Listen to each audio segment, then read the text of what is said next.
Pour le rapprochement de la justice avec le justiciable, nous avons encore en mémoire ce concept de Faso Boukaoré, traduction de la volonté du Burkina de mettre en pratique l'un des idéaux de la révolution. Le Faso Boukaoré, ou l'organisation et la mise en fonctionnement des mécanismes traditionnels de règlement des différends.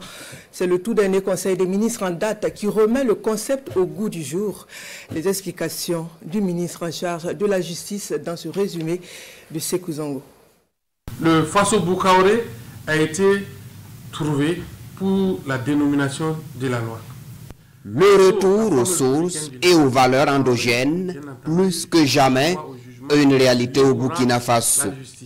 Une vision imprimée par l'exécutif burkinabé en témoigne l'adoption à ce Conseil des ministres du jeudi 4 septembre dernier du projet de loi portant organisation et fonctionnement des mécanismes traditionnels de règlement des différends, dénommé Loi Faso Boukaoré.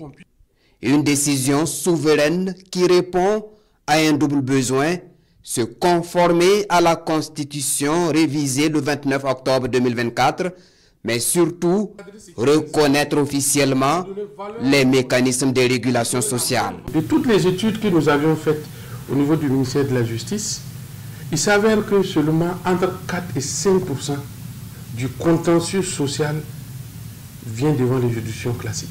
Donc nous avons presque 95 ou 96% de nos concitoyens, de nos populations, qui ont encore foi à ces mécanismes plus que la justice classique. Faso Boukaoré sera institué dans les secteurs et villages, mais attention, cette juridiction traditionnelle ne se limite pas au découpage administratif classique. Un Boukaoré peut avoir pour compétence plusieurs Boukaoré parce qu'il s'agit d'une délimitation conformément à nos us et coutumes qui ne répond pas au découpage de l'administration. Donc ça, c'est une exception. Deuxième exception, les partis peuvent saisir un Boukaoré qui n'est pas, Faso Boukaoré qui n'est pas celui de leur domicile, puisque le principe c'est le Boukaoré de votre domicile, du village ou du secteur. En matière de foncier rural, par exemple les histoires de terre et tout, le Boukaoré compétent sera celui où le terrain se situe. Ça, c'est également conforme aux us et coutumes. La saisine de la loi Faso Boukaoré est facultative, mais pour garantir l'impartialité et éviter les abus, il est prévu des voies de recours. Ces recours est également aménagé suivant les us et coutumes. C'est-à-dire si nous sommes dans des communautés où le chef du secteur, le chef traditionnel du secteur, dépend d'un chef qui lui est immédiatement supérieur et que cela est reconnu, il est établi conformément aux us et coutumes, le recours est fait devant le chef traditionnel immédiatement supérieur qui va reconnaître en second lieu la décision qui a été prise. Dans les sociétés où effectivement il n'y a pas de cette organisation, où il y a des liens entre les chefferies traditionnelles du village et d'un niveau supérieur, il est prévu l'institution d'un organe de recours. Il y a des sociétés où vous n'avez que des chefs de terre.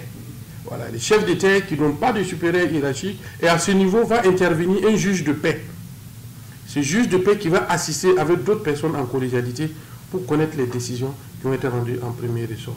Mais faut-il le préciser, Faso Boukaoré ne remplace pas la justice classique, elles sont complémentaires sur bien de niveaux.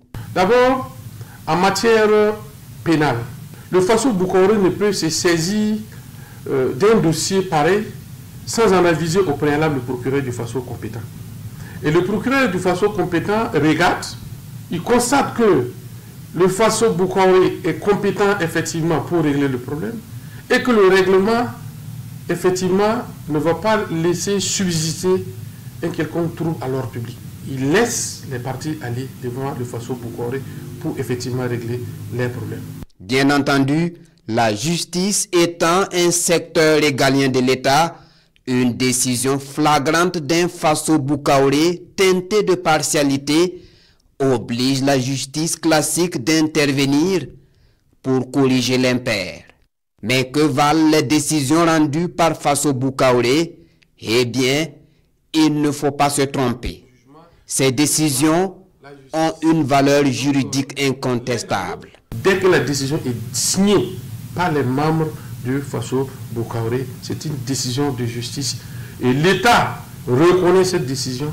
L'État apportera son concours à la mise en exécution de la décision rendue par le Faso Boukaoré. Toutefois, prévient le ministre garde des Sceaux, les Faso Boukaoré ne peuvent pas prononcer des peines d'emprisonnement, ne peuvent pas non plus procéder à des interpellations, encore moins porter atteinte à l'intégrité physique, morale ou psychologique d'une partie prenante.